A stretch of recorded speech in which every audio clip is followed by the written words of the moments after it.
మొన్న ప్రకాష్ రాజ్ గారు మాట్లాడారు నా మీద. అరే నేను మాట్లాడుతుంది ఒక హిందువులు అపవిత్రం గురించి మాట్లాడుతున్నాను. ఇందులో ప్రకాష్ రాజ్ గారికి సంబంధం ఏంటి? ఇందులో నేను ఇంకొక మతాన్ని నిందించానా? ఇస్లాంని నిందించానా? క్రిస్టియానిటీని నిందించానా? అపవిత్రం జరిగింది, ఇలా జరగకూడదు, ఫుడ్ అడల్టరేషన్ జరిగిందని మాట్లాడుతుంటే దీన్ని గోల చేయకూడదంటే అంటే తప్పు జరిగినప్పుడు మాట్లాడకూడదా? ఒక అపవిత్రం జరిగితే మాట్లాడకూడదా? దేవతా విగ్రహాలను శిరచ్ఛేదం చేస్తే మాట్లాడకూడదా? ఏం పిచ్చి పట్టింది ఒక్కొక్కళ్ళకి? ఎవరి కోసం మాట్లాడుతున్నారు మీరు?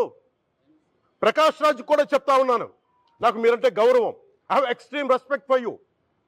కానీ when it comes to secularism, Prakash Raj గారు, it's a two way, not one. I have extreme respect for you. You know that. మీరు secularism is all, it is not way. హిందువుల మీద దాడినప్పుడు వచ్చి మాట్లాడటం, మంది కౌలు రైతులకు ఇచ్చాను, ఎంతమంది ముస్లిం ఇస్లాం రైతాంగానికి ఇచ్చాను నేను.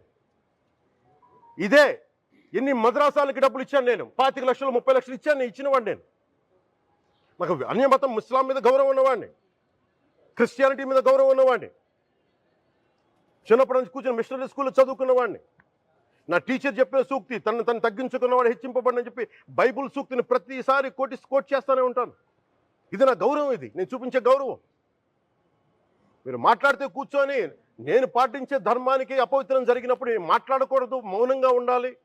సెక్యులరిజంకి విఘాతం అంటే ఏంటి? సెక్యులరిజంకి విఘాతం నా ఇంటి మీద దాడి జరిగినప్పుడు నేను మాట్లాడకూడదా? నా ఇల్లు 10 మందికి ఆశ్రయం ఇస్తుంది.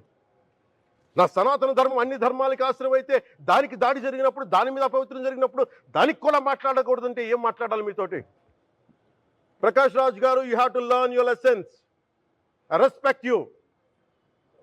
It's not just Prakash Raj Garu, all the people who thinks in the name of secularism. Shri Pawan Kalyan గారు, నేను ఇప్పుడే మీ ప్రెస్ మీట్ని చూశాను. నేను చెప్పింది ఏంటి, మీరు దాన్ని అపార్థం చేసుకుని తిప్పుతున్నదేంటి? నేను ఇప్పుడు విదేశాల్లో షూటింగ్లో ఉన్నాను.